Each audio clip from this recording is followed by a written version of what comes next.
Darth Vader versus Voldemort. They're the two chief bad guys in two of the most popular franchises of all time. Would the two ever squared off, wand versus lightsaber, well, who would win? And really, would this fight even be that close? Let's get to it. Starting out, let's take a little closer look at Darth Vader. And the first thing that we gotta recognize is that if we truly wanted to use Vader in his prime, then we would use this version of Vader.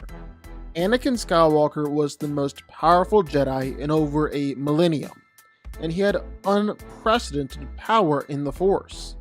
By Revenge of the Sith, he was more powerful than anyone on the Jedi Council, even Master Yoda. Even Darth Sidious had to concede that Anakin was potentially more powerful than him. And during the duel on Mustafar, this was Vader at arguably the height of his power. He's the chosen one. But then he was defeated by Obi-Wan, he caught on fire, had like half his body cut off by this point, and was put inside the cybernetic suit keeping him alive. And according to George Lucas, lost a lot of his power and potential in the process. Now that he's half man and half machine, he lost a lot of the ability in the Force because there just isn't as much human left. So where before he had the potential to be twice as powerful as the Emperor, now he's operating at maybe 80% of the Emperor's power, more on par with Darth Maul and Count Dooku. It also messed him up as a lightsaber fighter too.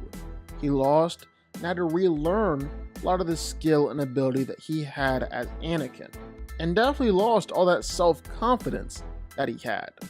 Of course, there are other things to suggest that this isn't the case at all, and Darth Vader actually did get more powerful after putting on the suit, and that his prime was really around Return of the Jedi. Like, he lost his first fight against Obi-Wan Kenobi. First few fights, really. But by the time that New Hope rolls around, well, Vader was powerful enough to beat him. And it wasn't just the fact that Obi-Wan was older now and couldn't fight as well with a lightsaber. One, because Obi-Wan had killed Darth Maul while in this same state. But two, because they were also having a Force battle at the same time during this fight. We just couldn't see that playing out with our eyes. But old Ben was wearing out and losing the fight before the fight even began. Just by being around Vader's presence in the Force was enough to tire Obi-Wan out. He had been growing more and more powerful in the dark side of the Force, tapping into a whole new power stream than before. And he's actually come to believe that his injuries only made him stronger and increased his connection to the Force. His pain fed his hate, and his anger, his hate turned into strength, suggesting he's still becoming even more powerful as Vader. So definitely a debate there. But honestly, just because we'll have access to a lot more cool stuff, we're gonna say his prime is Return of the Jedi.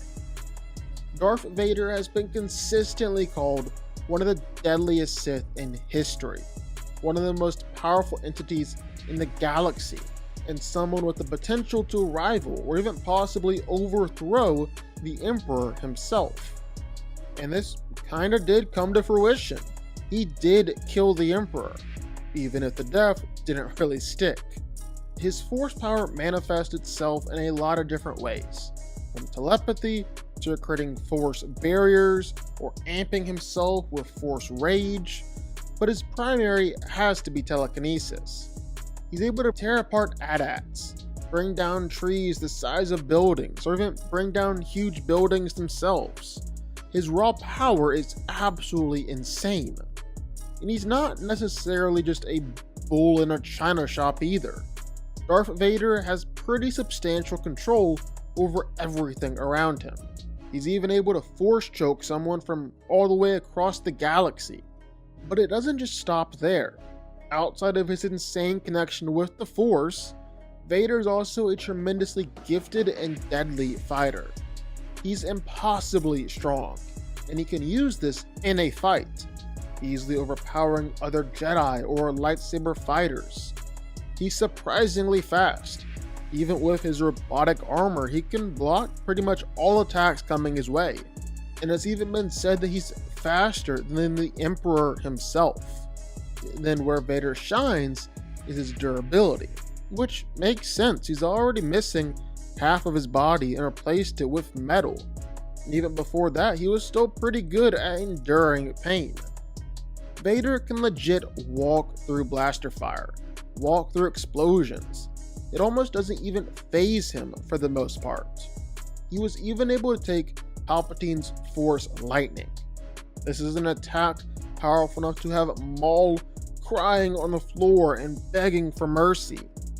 Maul, the guy who feeds off of pain to make him grow stronger in the Force, and survived literally being cut in half.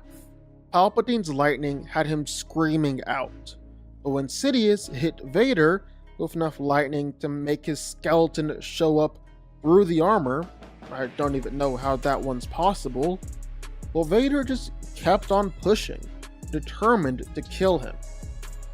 Then there's just straight his skill. He's the best duelist the Empire has, and fights with a unique and unpredictable style that actually takes bits and elements from all combat techniques. He got more and more skilled between A New Hope and Empire Strikes Back, and then between Empire Strikes Back and Return of the Jedi, to the point where it was said he was unparalleled in terms of pure skill. He had no equal, putting him above the likes of Obi-Wan, Luke, and maybe even the Emperor himself.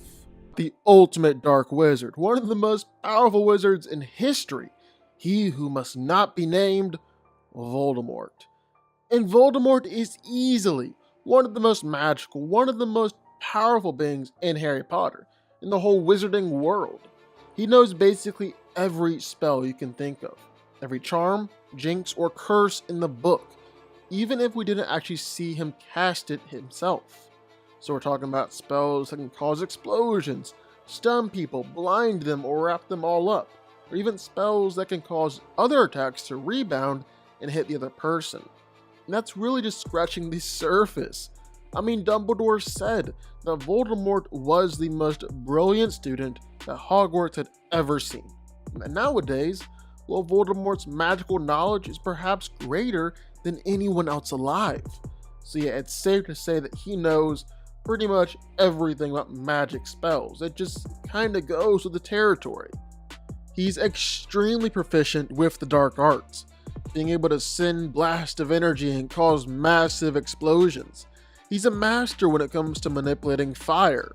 Voldy is a little bit of a pyromaniac, and he's even able to straight up create snakes and other things out of fire. He's powerful when it comes to legomancy, so don't even think about lying to him. He can possess bodies and plant thoughts in an opponent's head, and he can cast powerful shields and essentially block or deflect every spell besides Avada Kedavra itself. Then there are the three unforgivable curses: Crucio, Imperius, and Avada Kedavra. Crucio is an unblockable curse, which can cause some severe pain to the person, even make them feel like their bones are on fire. Imperius is one of the Dark Lord's favorite spells, as it'll allow him to easily control minds and bend someone to his will. Comes in pretty handy when you're trying to raise up an evil army and do other Dark Lord things. Then his favorite and go-to attack, Avada Kedavra. Avada Kedavra is often considered to be one of the most powerful and most evil spells in all of Harry Potter. When used successfully, well, it causes an instantaneous death, a one-shot insta-kill. The Killing Curse is also an unblockable curse, meaning that other magic can't block or stop the spell. Voldemort honestly is insanely powerful, being able to duel against Dumbledore, one of the most powerful wizards in the Harry Potter universe. He was even able to destroy the magical barrier protecting Hogwarts that was cast by multiple powerful wizards that dozens of Death Eaters weren't powerful enough to get through. Then there are his Horcruxes, Yeah, Voldemort figured out the trick to immortality, splitting his soul into 7 pieces and then placing those souls in all different objects. And this kinda makes him immortal, because Voldemort can't truly be killed unless each of these Horcruxes is destroyed first. Now, who's gonna win here? Well, just looking at it for starters, Voldemort definitely has more versatility and range in the fight. It's one of the benefits that come along with being a wizard.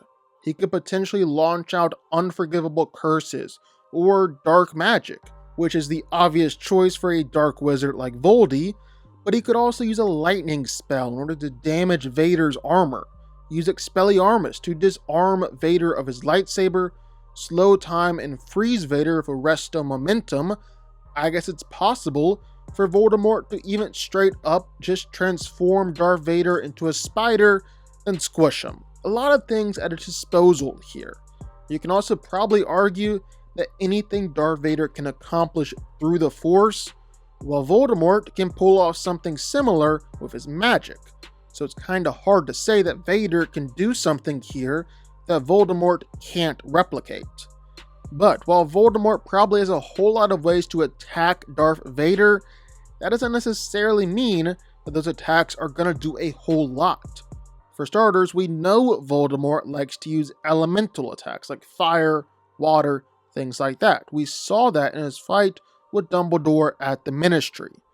Well, Darth Vader's armor is built to allow him to survive in the vacuum of space, or under immense pressure, for an extended period of time.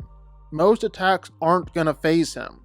Besides, Darth Vader literally built a palace on Mustafar, a lava planet. You can be sure that his armor is pretty much fireproof. A lot of those attacks aren't gonna do much of anything. Now, lightning actually might be an effective strategy here for Voldemort. Emperor Palpatine actually designed the armor so he would always hold the edge over Vader in a fight, and one of the weaknesses was electricity. But don't forget, Palpatine did all this against a seriously weakened Darth Vader who had just been in a brutal lightsaber fight. When Vader is strong and healthy, well, like most powerful Force users, he can block lightning with his lightsaber, or even with his hands. In fact, that's probably an effective strategy for most of Voldemort's spells. From everything we know in Harry Potter, spells are actual, tangible bits of magic that wizards fire at each other in duels. Well, Darth Vader can deflect lasers with a gesture, stop lasers in mid-air, even just simply absorb lasers into his hands. It's possible that he does all the same here with magical spells. Can't use Arresto Momentum, at least not effectively, because Darth Vader will still be able to use the Force to enhance his already significant power in order to overpower the spell. It would require all of Voldemort's concentration to even begin to slow Vader's momentum. And while disarming definitely isn't Voldemort's style, if he did try and use Expelliarmus on Vader's lightsaber, well, that might not work out too well for him. In fact, Darth Vader would probably just let the lightsaber go, and activate it with the Force while en route to Voldemort. Might even give it a little nudge along the way and impale Voldy clean through. Then as for dark spells or unforgivable curses, while Voldemort can definitely dish them out, again, I don't think it's gonna do anything to Darth Vader. For starters, the Imperious Curse won't work on cybernetics, so Voldemort can't control Vader's movements, and all of Vader's hatred and anger have definitely formed an absolutely unbreakable will. If Harry Potter can resist this curse, then you know for sure that Vader can as well. As for the Cruciatus Curse, well, considering that Darth Vader lives in absolute constant pain and agony, well, it might just feel like a tickle in comparison. Then you factor in the fact that rage, anger, and pain only fuel Vader and make him even more powerful. Well, that quickly turns into like when Thor unintentionally supercharged Iron Man's armor. Not gonna go too well for Voldemort. And as for the most infamous one of all, Avada Kedavra, well, it needs to connect with flesh to be effective. Darth is covered in some pretty great armor, should be able to casually withstand the attack, especially when you factor in that in Harry Potter, while Avada Kedavra can easily kill a human and can probably kill a troll, it stops at some point along the way, like it can't kill a giant or a dragon. The attack should be stopped by Vader's armor. End of the day, Voldemort really relies on flashy wand work and showing off his power, because he just so desperately needs to appear powerful. Like when he duels with Dumbledore, well, he's converting Dumbledore's spells and using them against him. When he's fighting with Harry, it's actually just a lot of taunting and posturing, in order to show his followers how insignificant Harry is compared to Voldemort's own mastery of magic. That's because Voldemort is really driven not by power, but by fear. Fear of someone else being more powerful than him, and ultimately by fear of death. Let me tell you, he's definitely going to fear Darth Vader.